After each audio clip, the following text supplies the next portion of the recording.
You ask Tiger to solve. This deals with linear equations with one unknown. The final result is x equals -2/7. Let's solve it step by step. Simplify the expression. Group like terms. Expand the parentheses.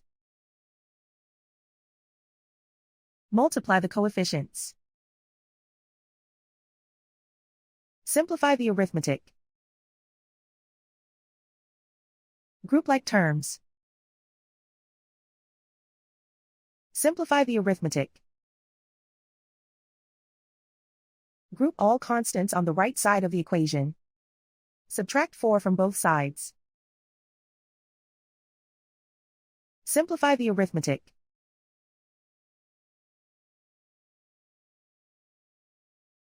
Isolate the x. Divide both sides by 14. Simplify the fraction.